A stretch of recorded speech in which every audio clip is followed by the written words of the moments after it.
Welcome to my channel. आज के video में हम सीखेंगे मैथ गणित के टॉप 5 मोस्ट इम्पोर्टेंट क्वेश्चन। जैसा कि आप देख पा रहे हो स्क्रीन पर किस तरह के क्वेश्चन को आज मैंने अपनी वीडियो में इंक्लूड किया है। इन्हें हम जो है खास ट्रिक की हेल्प से सॉल्व कर रहे हैं। ये वीडियो मेरा पार्ट 5 है, इससे पहले मेरे जो है पार्ट 4 आ चुके हैं। अगर आपको कोई भी डाउट है जो आप वहाँ से क्लियर कर सकते हैं। फ्रेंड्स, अगर आप किसी भी गवर्नमेंट एग्जाम की सीरियसली तैयारी कर रहे हैं तो फ्रेंड्स वीडियो के लास्ट में आपसे जो एक क्वेश्चन पूछा जाएगा, आपको जो है उसका आंसर करना होगा और कमेंट करके बताना होगा। तो फ्रेंड्स वीडियो के अंत तक बने रहिएगा, आपको हर चीज़ क्लियर शॉर्ट तरीके से समझ में आने वाली है। तो फ्रेंड्स चलो शुरू करते हैं वीडियो को और चलते हैं अपने पहले क्वेश्चन की तरफ।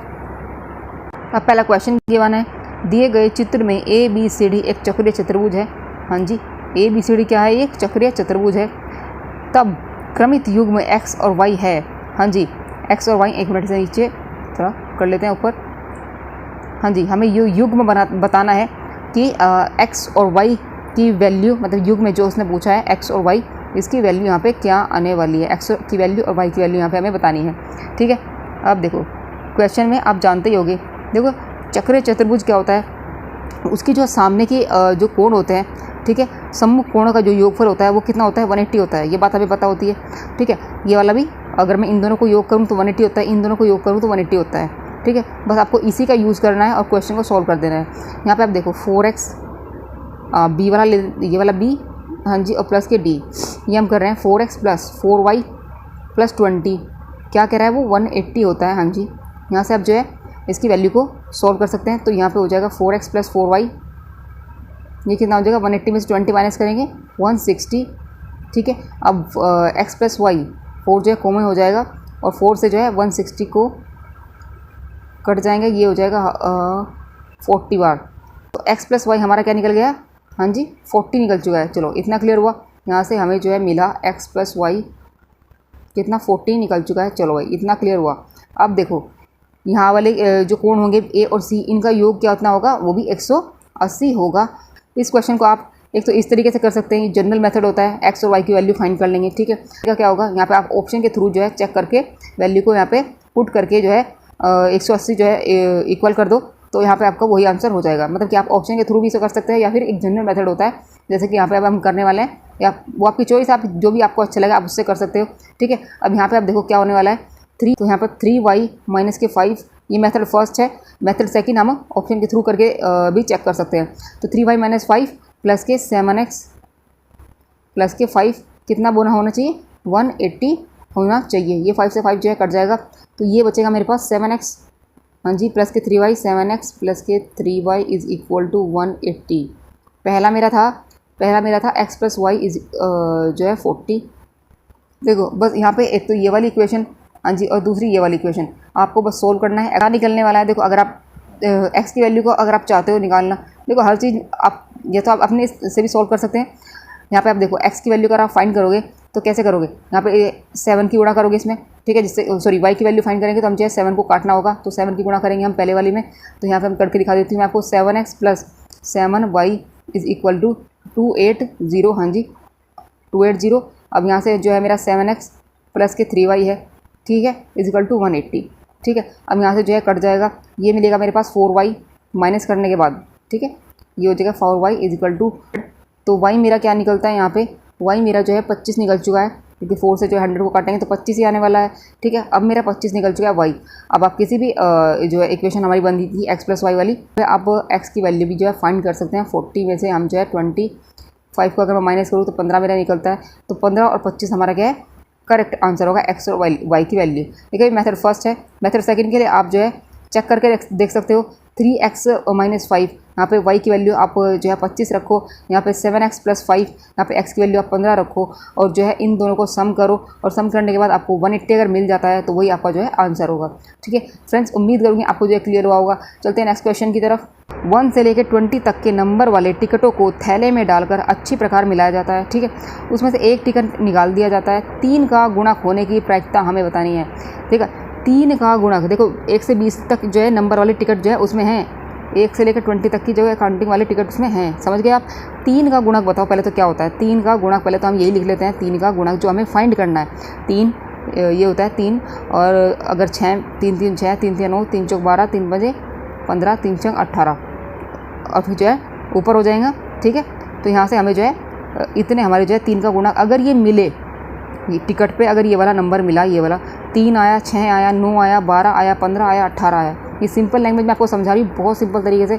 3 आएगा, 6 आएगा, 9 आएगा, 12 आएगा, 15 आएगा, 18 आएगा, अगर ये कोई भी अगर ठीक आए तो आप जो है वो क्या होता है, उसकी प्रायिकता हमारी बनेगी। मतलब अगर 3 आ गया तब भी हम जो है बोलेंगे एक चांस हमारा मिल चुका है, 6 आएगा तब भी हमारा जो है सेकंड चांस हमें मिल जाएगा, 9 आएगा तब भी हमें जो है थर्ड चांस, 12 पे 4 चांस, मतलब इससे जो है हमें जो टोटल हमें जो है 6 चांस हमें मिलेंगे। ठीक है, जो जिसकी हम प्रायिकता फाइंड कर रहे हैं, ठीक है, उसके। और टोटल हमारे पास क्या है 20। देखो 20 हमारे पास जो है मतलब सॉरी जो टिकट है थैले में 20 है। 20 निकालने मतलब एक बार ये निकाल लो, एक बार ये निकाल लो, मतलब 20 जो है हम तरीके से निकाल सकते हैं। लेकिन हमें जो निकालना है, जिसकी प्रायिकता हम बता रहे हैं वो क्या है 6 है। तो यह हमें जो निकालना है उसे रखेंगे ऊपर, हाँ जी। और टोटल जो हमारे पास टोटल होगा 20, ठीक है, उसे रखेंगे नीचे। ये होता है प्रायिकता निकालने का फॉर्मूला, ठीक है। तो प्रायिकता यहाँ से निकल चुकी है, कितना 6/20, और बस 6 से इसे हाँ जी ये जो कर जाएगा 3/10। उम्मीद करूँगी आपको जो है क्वेश्चन बहुत अच्छे से क्लियर हुआ होगा। 3/10 हमारा ऑप्शन 4 में है, ऑप्शन 4 हमारा करेक्ट आंसर है। चलते हैं नेक्स्ट क्वेश्चन की तरफ। अब नेक्स्ट है, कौन सी संख्या श्रृंखला को पूरा करेगी। हाँ जी, हमारे पास क्या है, ये सीरीज़ है। अब आपको हमें बताना है कि यहाँ पे क्या आने वाला है। देखो क्या ट्रिक मैंने आपको बताई है अपनी पहले वाली वीडियो में। मैंने आपको कई बार इस तरह के क्वेश्चन को सॉल्व करने से पहले बोला है कि अगर नंबर, सबसे पहले तो प्रायोरिटी आपकी क्या होती है। देखो मैं ये बार बार इसलिए बोलती हूँ क्योंकि आप जो है मिस ना हो, ठीक है, ठीक है। जो पहली वाली प्रायिकता हमारी होती है उसको चेक करना कि वो कहीं स्क्वायर और मतलब क्यूब मतलब इस तरह के फॉर्म में तो नहीं है नंबर। अगर है तो उसको कन्वर्ट करके हम बना सकते हैं। अगर ऐसा नहीं है, आपको देखना है दूसरी कि नंबर ज़्यादा दूर तो नहीं है, ठीक है। अगर है तो प्लस माइनस वाला कॉन्सेप्ट हम लगा सकते हैं। आपको देखना है अगर नंबर अचानक से बहुत ज़्यादा बढ़ जाते हैं तो यहाँ पे आपको गुणा भाग वाला कॉन्सेप्ट यहाँ पे आपको लगाना है। देखो यहाँ पे आप क्या करना है, देखो यहाँ पे जो है नंबर मुझे दिखाई नहीं दे रहे हैं कि किसी भी मतलब ये स्क्वायर और उसकी फॉर्म में नहीं दिखा रहे हैं। तो यहाँ पे देखो नंबर जो है हमारे ज़्यादा दूर नहीं है, तो हम जो है डिफरेंस फाइंड करके यहाँ पे हम जो है वैल्यू को चेक कर सकते हैं। देखो 13 में से 11 जाएंगे तो यहाँ पे कितना बचेगा, हाँ जी ये बचेगा मेरे पास 2 प्लस के 2। अब देखो उसके बाद क्या है, अगर 17 में से 13 को माइनस कर दूँ तो मेरे हो जाएगा प्लस के 4, ठीक है। ये प्लस का 2, ये प्लस का 4। अब अगर मैं 19 में 17 को माइनस करूँ तो ये हो जाएगा मेरे पास प्लस का 2, ठीक है। इसी तरीके से 23 में से अगर मैं 19 को माइनस करूँ तो ये मेरा फिर दोबारा से यहाँ पे प्लस के 4 दिखा रहा है, ठीक है। फिर इसके बाद वो क्या कह रहा है 25 में 23 को प्लस के 2। तो समझ गए आप क्या पैटर्न फॉलो हो रहा है। हाँ जी, एक बार +2, एक बार 2, एक बार 4, एक बार 2, एक बार 4, एक बार 2। तो अगला भी हमारा जो है 4 करके, ठीक है, 4 हमें ऐड करना होगा 25 में। देखो यहाँ पे जो है 4 आ जाएगा, डिफरेंस हमारा जो है 4 होने वाला है। 4 को हम जो है 25 में ऐड करेंगे तो हमें जो है वो नंबर यहाँ पे मिल जाएगा, ठीक है। क्योंकि हमें ऐड वाला कॉन्सेप्ट कर रहे हैं तो ऐड ही करेंगे, ठीक है। तो 25 में हम जो है ऐड कर दो आप 4 को, ये हो जाएगा 29। हाँ जी 29 क्या है, ऑप्शन 3 हमारा क्या है करेक्ट आंसर है। उम्मीद करूँगी आपको जो है क्लियर हुआ होगा। चलते हैं नेक्स्ट क्वेश्चन की तरफ। अब नेक्स्ट है 4 अंक या बड़ी से बड़ी संख्या ज्ञात करनी है जो पूर्ण वर्ग हो। हाँ जी, जो पूर्ण वर्ग हो वो हमें बताना है। 4 अंक या बड़ी से बड़ी संख्या। पहले तो हम देखो मैं इसको आपको सजेस्ट करूँ कि आप जो है इस तरह के क्वेश्चन को, ठीक है, आप ऑप्शन के थ्रू करिए तो ज़्यादा जल्दी जो है आप आंसर तक पहुँच सकते हैं। अगर आप जनरल मेथड से करेंगे तो आप जो है थोड़ा सा टाइम ले लेंगे, लेकिन कोई बात नहीं, आपको मैं दोनों समझाऊंगी। यहाँ पे देखो 4 अंकों की सबसे बड़ी संख्या क्या होती है, देखो ये होती है। ये क्यों होती है, ये क्यों का जवाब है। अब देखो अगर मैं इसमें 1 जोड़ दूंगी ना तो ये जो है 5 अंकों की संख्या बन जाएगी, समझ गए, ये बनेगी 5 अंकों की। तो हमें जो है 4 अंकों की लेनी है, तो ये जो है यही जो है सबसे बड़ी संख्या होती है। बहुत से जो है कंफ्यूज हो जाते हैं, वे जो है इसे मानने लगते हैं 4 अंकों की, या फिर 9000 को मानने लगते हैं, ठीक है। तो अगर वे इसे मानते हैं, देखो ये इसका क्या जवाब है, अगर ये तो है ही नहीं, ये है 4 अंकों की सबसे छोटी संख्या। अगर मैं इसमें से 1 माइनस करूँगी ना तो ये 3 अंकों की संख्या बन जाएगी, ठीक है। तो ये जो है 4 अंकों की नहीं है, ये 4 अंकों की सबसे छोटी संख्या है, ये 4 अंकों की सबसे बड़ी संख्या है। इतना क्लियर हुआ। और ये जो है हम नहीं मान सकते, सबसे बड़ी ही हमें माननी है, तो यही हम जो है मानेंगे, ठीक है। अब देखो क्या करना है, देखो इसका जनरल मेथड क्या है, 4 अंकों की बड़ी से बड़ी संख्या हमें निकालनी है जो पूर्ण वर्ग हो, पूर्ण वर्ग हमें बतानी है, ठीक है। पूर्ण वर्ग मतलब अब देखो ये हमने मानी, क्या मानी हमने 4 टाइम 9 मानी, ये होती है 4 अंकों की सबसे बड़ी संख्या। लेकिन पूर्ण वर्ग देखो ये तो है सबसे बड़ी संख्या, लेकिन पूर्ण वर्ग कौन सी है, इसके आसपास ही कोई जो है पूर्ण वर्ग होगी, उसे हम जो है फाइंड करेंगे। देखो ये पूरी है, इससे आगे तो हमें बढ़ना नहीं है, इससे पीछे ही होगी, मतलब इससे छोटी होगी जो 4 अंक पूर्ण वर्ग संख्या होगी। इतना क्लियर हो चुका है। अब देखो जनरल मेथड समझ लेते हैं। जनरल मेथड क्या होता है इसका, ये आप देखो, ये जो 4 टाइम 9 है, इसको आपको जो है भाग विधि से हम जो निकालेंगे।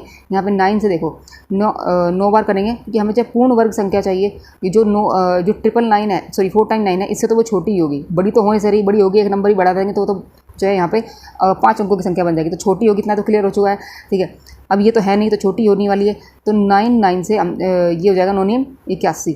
अब देखो 9 और 9 कितना 18, यहाँ से हमारा क्या निकलने वाला है 8 9 9, ये मेरा निकल जाएगा, सॉरी यहाँ पे 1 निकल जाएगा। अब देखो 18, अब देखो कितनी बार मैं चलाऊँ, 9 बार मैं चला देती हूँ, ठीक है। तो कितना निकल जाएगा यहाँ पे 770, हाँ जी 1 निकल जाएगा। अब देखो यहाँ पे इसे अगर मैं माइनस करूँ तो ये मेरा माइनस करने के बाद दोनों 198 बचता है, ठीक है। 198 बच चुका है इसे माइनस करने के बाद। समझ में आया आपको क्या हो रहा है यहाँ पे, ये जो 198 है यही जो है मेरा एक्स्ट्रा है। इसमें से अगर मैं इसे माइनस कर दूंगी तो मुझे वो संख्या जरूर मिल जाएगी, क्योंकि मुझे पूर्ण वर्ग निकाली थी, इसलिए मैंने जो है इसको डिवाइड किया। पूर्ण वर्ग के लिए हमें अब जो एक्स को माइनस करना होगा, 4 टाइम 9 में से 198 को माइनस करना होगा, ठीक है। अब ये हो जाएगा मेरे पास, हाँ जी 9801। अब 9801 ये बताओ आपको किस ऑप्शन में दिखाई दे रहा है। ऑप्शन 4 हमारा क्या है, करेक्ट आंसर है। उम्मीद करूँगी आपको जो क्लियर हुआ होगा। ये मेथड फर्स्ट था, लेकिन अगर देखो मैंने आपको बोला है कि मैं सजेस्ट आपको यही करूँगी, आप जो है इस तरह के क्वेश्चन को आप एक मिनट आप जो है ऑप्शन के थ्रू ही करिए तो ज़्यादा बेटर होगा, ठीक है। इस तरह को मैं जो आप बोल सकते हैं ऑप्शन के थ्रू आपको करना बेटर होगा। भाई ये तो है नहीं, ये तो आपको पता चल गया भाई ये तो होगी नहीं, ये तो सबसे बड़ी संख्या है और ये पूर्ण वर्ग भी नहीं है। अब ये क्या है, अब देखो 9000 क्या है, ये भी जो है पूर्ण वर्ग संख्या हमारी नहीं है, ठीक है। अब हमारे पास बचते हैं ये और ये।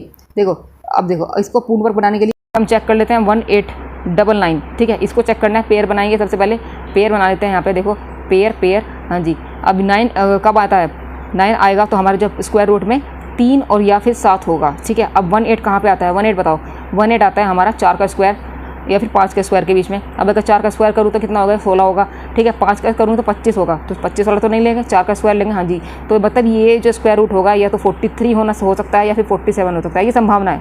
ठीक है, अब देखो ये क्यों नहीं हो सकता। अब आप देखो हम जो है इसका बीच वाला नंबर ले लेते हैं। बीच वाला नंबर क्या होगा, ये बीच वाला नंबर है हमारा 45, ठीक है। अगर मैं 45 का स्क्वायर करूँ तो आप मुझे बताओ क्या होगा, 25 4 की गुणा करेंगे अगले नंबर में, ये हो जाएगा 4 5 20। तो बीच में जो मिड में जो नंबर आ रहा है वो जो है 45 का स्क्वायर 20 25 आ रहा है, तो हम मान सकते हैं जो है छोटा नंबर ले सकते हैं, 43 हम जो है ले लेते हैं। अब अगर मैं 43 का स्क्वायर करूं, 43 का अगर मैं स्क्वायर करूं, हाँ जी देखो तो क्या होगा, 43 का स्क्वायर ये होता है 1849 होता है, ठीक है। अब मेरा क्या आ रहा था 1849। अब ये बताओ 43 का स्क्वायर होता है 1849। अब हम मान रहे हैं कि जो है 43 हम ले लें कि इसका जो है स्क्वायर रूट 43 होना चाहिए, लेकिन उसकी जो स्क्वायर करते हो तो ये आता है, ये तो नहीं है, तो ये भी हमारा जो है स्क्वायर रूट नहीं है, ये भी नहीं है, ये भी नहीं है, तो यही बचता है, ये जो है हमारा स्क्वायर रूट होगा वो भी किसका होगा, 99 का स्क्वायर रूट होगा। हाँ जी, ऑप्शन 4 हमारा क्या है, करेक्ट आंसर है। देखो हर चीज़ डिटेल इसलिए हो रही है कि आपको टाइम लग रहा है, इसलिए क्योंकि मैं आपको समझा रही हूँ। आप क्वेश्चन की प्रैक्टिस करोगे तो आप समझ जाओगे और आप ईजिली जो है क्वेश्चन के आंसर तक पहुँच सकते हो। अब नेक्स्ट है, एक घन की प्रत्येक कोर को 50% बढ़ा दिया जाता है तो इसके पृष्ठीय क्षेत्रफल में कितने प्रतिशत की वृद्धि है, ये हमें बताना है, ठीक है। अब आप देखो क्या कह रहा है, पृष्ठीय क्षेत्रफल की वो बात कर रहा है, ध्यान रखना होगा। अगर वो पृष्ठीय क्षेत्रफल की बात कर रहा है तो अब आपको क्या करना है, आप a + b, हाँ जी प्लस AB/100 वाला आप फॉर्मूला लगा सकते हो अगर वो पृष्ठीय क्षेत्रफल की बात कर रहा है, ठीक है। अगर वो यहाँ पे इसके वॉल्यूम की बात करता, ठीक है, मतलब कि आयतन की बात करता, तब आप ये सब नहीं करने वाले। समझ में आ गया आपको कि मैं क्या कह रही हूँ। देखो अगर वो पृष्ठीय क्षेत्रफल की बात करेगा तब a + b + AB/100 वाला फॉर्मूला, मतलब परसेंट में जो है कितना % की वृद्धि होगी, तब आप ये करके लगा सकते हो। लेकिन अगर वो वॉल्यूम की बात कर रहा है तो अब आपको ये नहीं करना है। क्यों नहीं करना है और पृष्ठीय क्षेत्रफल में ये क्यों करना है, ये देखो। अब देखो पृष्ठीय क्षेत्रफल क्या होता है, उसमें सिर्फ हम 2 भुजाओं के ऊपर काम करते हैं, ठीक है। पृष्ठ का क्षेत्रफल, ठीक है, लंबाई होना चौड़ाई, मतलब 2 भुजाओं के ऊपर हम जो है काम करते हैं, ठीक है। तो हम जो है उसका जब पूरे में क्षेत्रफल में वृद्धि होगी तो हम जो है, और हमारे पास यहाँ पे इस फॉर्मूले में क्या होता है, a b, मतलब 2 ही भुजा के ऊपर हम जो है काम करते हैं और 2 ही भुजाएं हमें यहाँ पे दी हुई होती हैं और इससे हम जो है इसके वृद्धि निकाल सकते हैं, ठीक है, टोटल। लेकिन वॉल्यूम क्या होता है, यहाँ हम जो है यहाँ पे 3 भुजाओं के ऊपर काम करते हैं, ठीक है। वॉल्यूम में हम 3 भुजाओं के, मतलब एक क्यूब के ऊपर काम करते हैं। अब अगर मैं वृद्धि निकालूंगी तो वो इस फॉर्मूले से आपको नहीं करनी है, क्योंकि यहाँ पे सिर्फ 2 भुजाओं के ऊपर ठीक है, हम जो है इसका जो है प्रतिशत निकालते हैं। अब इसके लिए अगर आपको ए की क्यू के लिए हम ऐसा क्यों नहीं करते हैं, इसके लिए मैं जो है डिटेल में वीडियो बनाऊंगी, ठीक है, तो आपको जो है हर चीज़ वहाँ से क्लियर हो जाएगी। लेकिन आप इतना समझो अभी कि हम जो है पृष्ठीय क्षेत्रफल निकाल रहे हैं, तो हम जो है इसमें A plus B plus A B upon 100 वाला हम जो है यहाँ पे लगा सकते हैं, ठीक है। उम्मीद करूँगी यहाँ तक क्लियर हुआ होगा। अब देखो यहाँ पे हमें करना क्या है, ठीक है। प्रत्येक कोर में जो है 50% बढ़ा दे रहा है, ठीक है, 50% इसने बढ़ा दी ए, और जो बी है वो भी 50% बढ़ेगी, ठीक है। देखो यही तो है उसका मतलब घन की भुजा, तो इसमें तो वो बढ़ा रहा है, ठीक है, प्रत्येक कोर में बढ़ा रहा है। दूसरी वाली भी क्या है, देखो पृष्ठीय क्षेत्रफल का मतलब ये होता है क्या होता है पृष्ठीय क्षेत्रफल, वो यही तो होता है ए स्क्वायर होता है, और कितने पृष्ठ होते हैं, वो 6 होते हैं, तो 6 स्क्वायर का जो है पृष्ठीय क्षेत्रफल होता है, ठीक है। अब यहाँ पे इस बात से फ़र्क नहीं पड़ता, बस आपको यही ध्यान रखना है कि मतलब जो है दो भुजाएँ हैं उसके ऊपर हमें जो है काम करना है।